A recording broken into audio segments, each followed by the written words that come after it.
I have said it time and time again, but Christianity is probably the most disrespected religion in all of the world, especially the West. The things people do that disrespect the religion in this country just wouldn't happen if the shoe was on the other foot. For instance, can you imagine the outcry if here in the UK we knocked down mosque to build a church? How do you think that would be received? It just wouldn't happen. However, there has been a similar story, but with the roles reversed, and there was an idea for a British church to be knocked down so a mosque could be built. However, thankfully, the Church of England have stepped in and started their fight. Before we get into the story, hit the like and subscribe button and join our fast-growing community. The Church of England has intervened at the last minute to block the controversial conversion of a Grade 2 listed former church into a mosque. Just days ago, a council had granted a Muslim charity planning permission to convert St John's Church in Hanley, Stoke-on-Trent, into a place of Islamic worship. The ex-church had been marred in controversy in July when social media footage emerged, appearing to show stacks of gravestones, some of them damaged, piled up by the site as it underwent essential works, which it disputed online. Though the site had at first been turned into a cafe and antiques centre, it was then sold to the Zamir Foundation, which won permission from Stoke-on-Trent City Council to turn it into a mosque on August 15th. In the aftermath of the planning success, numerous locals contacted their local authority to have their say on the plans. Some 34 people wrote in support of the conversion, with 28 objecting. The charity had planned to install a museum, multi-faith library and women's-only gym inside the building, but now the Church of England has said no. The COE blocked the development by using a legal clause prohibiting the church from being used for any kind of non-Christian worship, a restriction in place since its 2009 sale by the Diocese of Lichfield. The Church Commissioners, the body which manages the COE's investments, confirmed the Zamir Foundation had been informed of the intervention. A spokesman for the body said, "The Church Commissioners is aware that planning permission has been granted for changes to St John's Hanley. We support former churches being used for community purposes, but a restrictive covenant prohibits the use of the building as a place of worship other than as a church, and the Commissioners has explained this to the owner." While Zabi Zamir, a spokesman from the Zamir Foundation, had previously hailed the planning permission's awarding as a positive step towards enhancing community services and fostering inclusivity. The Church of England will consider bringing legal action against the charity if it ignores the covenant and goes ahead with the mosque conversion, the Telegraph reported. While the COE has clamped down on religious conversions in its churches, sites across the country have raised eyebrows as dioceses have found alternative uses for their sites. A number of former places of Anglican worship have seen conversion to nightclubs, like St Andrew's Church in Bournemouth and the Now Chapel nightclub in Salisbury, while St Mark's in Newcastle and St Benedict's in West Gorton, Manchester, have been transformed into climbing walls. In other news, a 32-year-old woman who was stabbed at Notting Hill Carnival last week has died. The Metropolitan Police has confirmed. Cher Maximen was stabbed on Golborne Road shortly before 6 p.m. on Sunday, after police believe she was caught up in the middle of a fight between two groups of men. Scotland Yard provided medical attention until paramedics arrived at the scene and took her to hospital.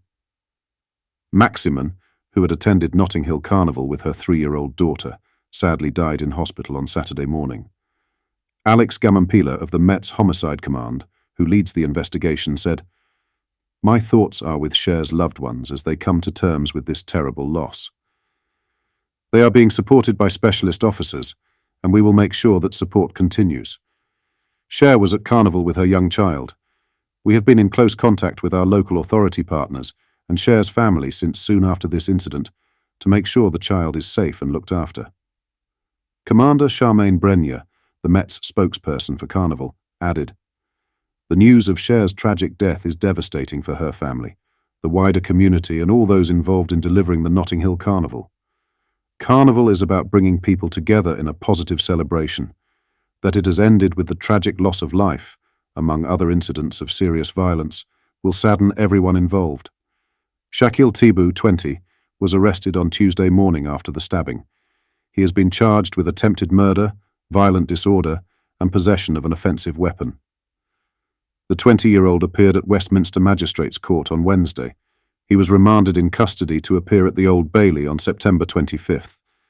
Swedish national Musi Imnatu, who was found unconscious on Monday evening near Notting Hill, has also died from his injuries in a separate incident. Officers provided emergency first aid until paramedics arrived. Musi, who was visiting the UK from Dubai, was taken to a West London hospital, where, despite the best efforts of medical staff, he died on Friday, the Met said. Detective Chief Inspector Brian Howie, leading the investigation from the Met's Homicide Command, said, "Musi's family, friends and colleagues in London, Dubai, Sweden and Eritrea are inconsolable after receiving the worst news imaginable. Our thoughts are with them, and they are being supported by specialist officers."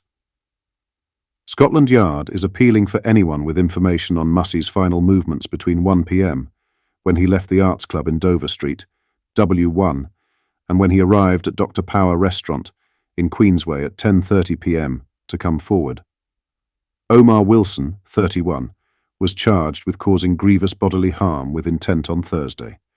He appeared at Westminster Magistrates Court on Friday, where he was remanded in custody to appear at Southwark Crown Court on September 27th.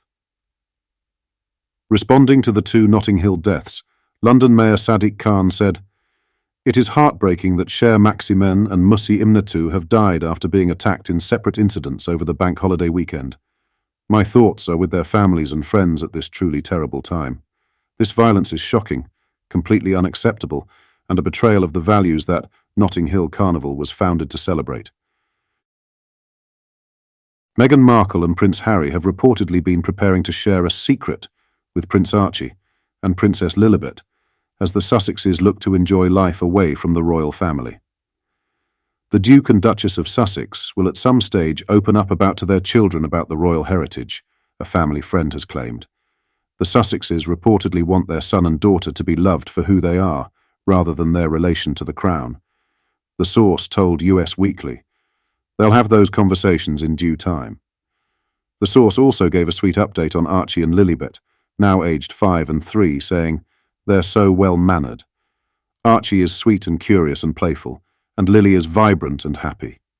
They added, "They take the kids to school, they pick them up, and they are very active and present with them throughout the day." The Duke and Duchess of Sussex have been particularly protective of their children amid Prince Harry's security concerns. The source said, "I think every parent wants to share their kid with the world, but they just can't. William's kids, for example, have way more safety, even though they're recognizable. And the same doesn't apply to Meghan and Harry's children. They know the world wants to see them, but I would expect them to live smaller lives until that gets sorted, if it ever does." Prince Harry has been particularly concerned about security in the UK, using the situation as a reason not to return to Britain. However, the Duke of Sussex made a surprise and secret appearance alongside Prince William at Lord Fellow's memorial service on Thursday. The brothers were allegedly frosty with one another at their uncle's memorial service. Former BBC correspondent Michael Coles, a regular commentator on GB News, warned the Duke of Sussex's betrayals and snipes were a key reason behind relations remaining fraught. What are your thoughts on the Church of England putting a stop to Muslims turning a church into a mosque? Let me know in the comments. Hit the like and subscribe button and join our fast-growing community. Take care. Goodbye.